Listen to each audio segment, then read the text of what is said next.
Hey everyone, Don here, back with another Diablo 4 video. In this video, I just want to talk about 10 suggestions that I had to improve Diablo 4. So whether you think these are good suggestions or bad suggestions, please let me know in the comments down below. Without further ado, let's hop right in.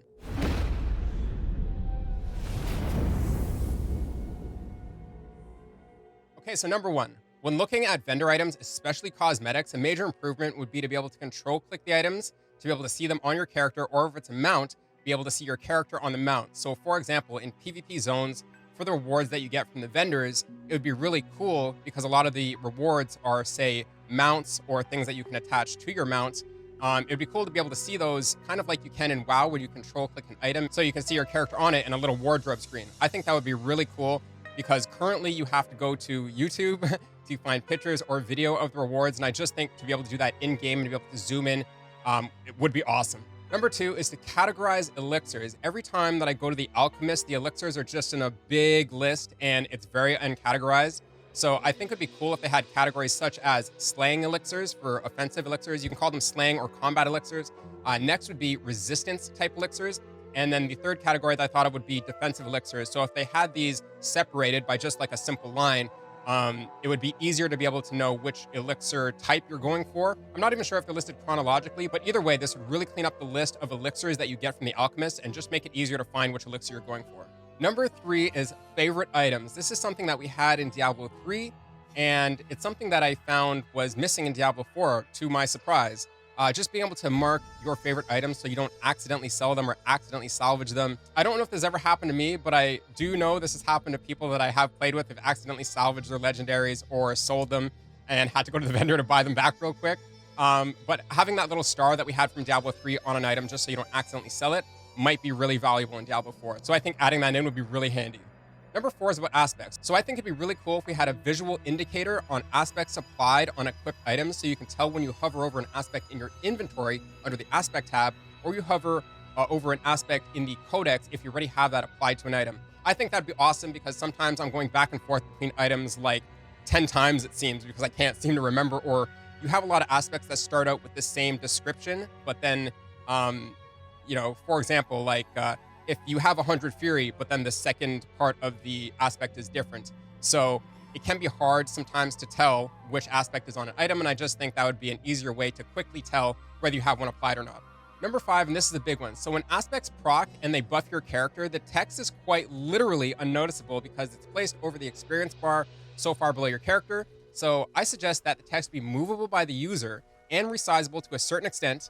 And I think this would allow people to put the buff text where they want, making it much more noticeable and useful as far as information that can be used on the fly in battle, which can help decide the next move, and in hardcore might mean life or death for your character. I don't know about anybody else, but it took me a while to realize when my aspects were actually proccing. And if you look below your character on that experience bar, you'll notice that that's where the text is, but it's really small, and you actually have to unfocus your eyes from the combat and look down at your experience bar to be able to tell what's going on, which honestly can get you killed. So I think that the text should be much closer to the character, much closer to the action, or again, movable by the user so that we can kind of create our own UI to benefit our gameplay.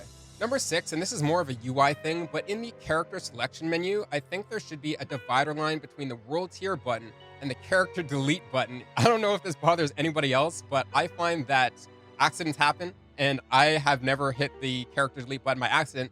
But again, accidents happen, so I just feel like some of the divider lines that they use in other areas of Diablo, just as far as UI goes, they could slap one there so that the character delete is specifically seen on the bottom, divided by the world tier selection that should be on the top. Number seven, and I would love if this came into the game. So anywhere that you inspect a character, including your own, you should be able to zoom way in, kind of like World of Warcraft.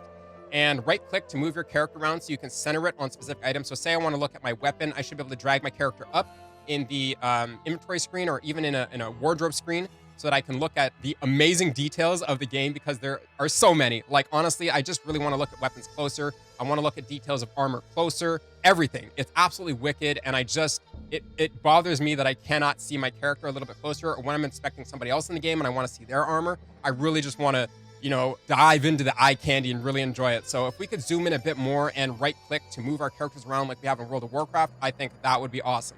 Number eight, and this is a bit of a technical issue, but my suggestion is how to make it better. So this is when a voiceover is playing and you die, it stops. So this sucks when you're doing side quests or you're doing the storyline, you happen to die just as somebody's talking, it stops. So to be able to hear the rest of the voice line, if you didn't hear it, I think it'd be cool if they introduced a compendium to re-listen to character voice lines if you've met them before. They could include the NPC's location and the quest line that the voice line was a part of, while on that also include a glossary or index of monster types, families, and a bit of lore and featured artwork, kind of like a little book in-game that you can open up to read about the drowned or the other monster family types in the game. That would be awesome.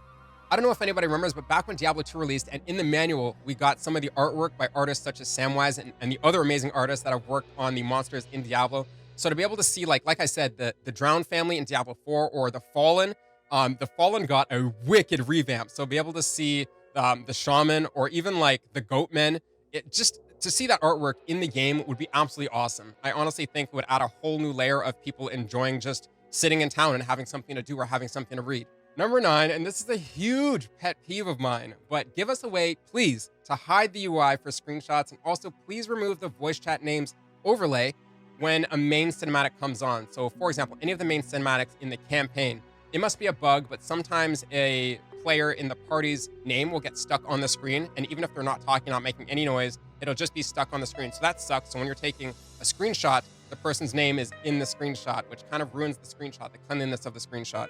So I think that for all main cinematics, no names should pop up on the screen.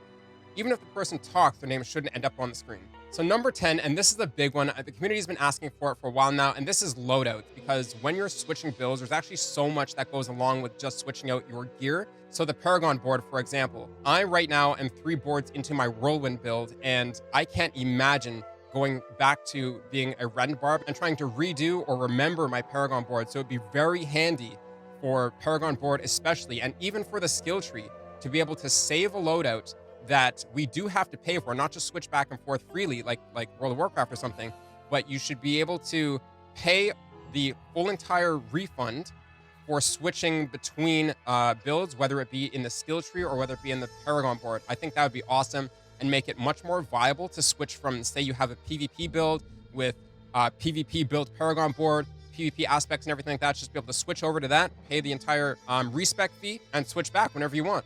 That would be handy. I don't think that would break anything in the game, and a lot of players are asking for it. I just think that would absolutely add to the flexibility of your character and how you're able to play your character in different circumstances, mainly PvE versus PvP. And one final last one. I know I read it at 10, but I honestly can't ignore this one. So many people have been critical about this, and that is bag space. So bag space kind of goes off the last one with loadouts and switching builds and having like 2 sets of gear, or trying to save gear if you play one main character, trying to save gear for an alt or something like that. Bag space, I thought that one of the things they could do, for example, because some of the things that are, I guess, ruining bag space or making it feel very crowded is gems, for example. So they've already addressed that. We're going to actually be getting gems to go into a material bag. But I thought for the aspects, if you look at your items, you have 3 rows of empty slots for your items. But if you look at aspects, you only have 2 rows. So that's kind of annoying. So I thought a way that they could fix that or improve it would be to give us, and not break the UI by the way, would be to make the inventory in the aspects tab scrollable. So if we only have 2 rows, just give us a little scroll bar at the side that we can scroll down and then have 2 more rows.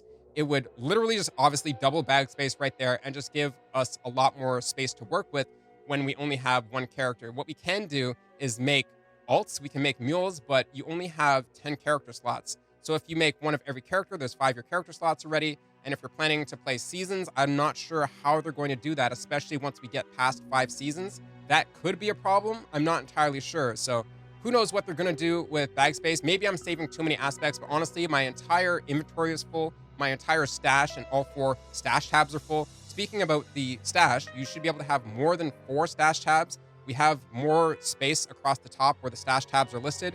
So I think they could have up to 8 stash tabs, honestly, per character. I'm not really sure how to go about dealing with the stash space problem. And I know that they're limiting it to a point to make us make decisions, but I feel like there are far too many aspects in the game. And I save a lot of aspects that roll perfectly, even if I'm not going for that build, because you never know in the future if I'm going to go for that build.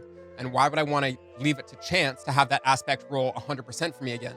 So this is the solution that I had to not interrupt the UI in any way, but still be able to give us more bag space. Let me know what you guys think of that one. And let me know what you guys think about the entire list of suggestions that I had. If you think they're bad, let me know. If you have more suggestions, let me know to add to this list.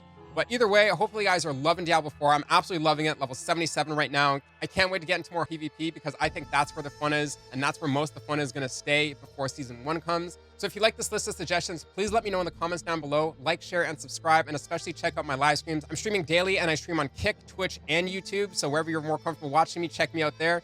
And I'll see you guys in the next one.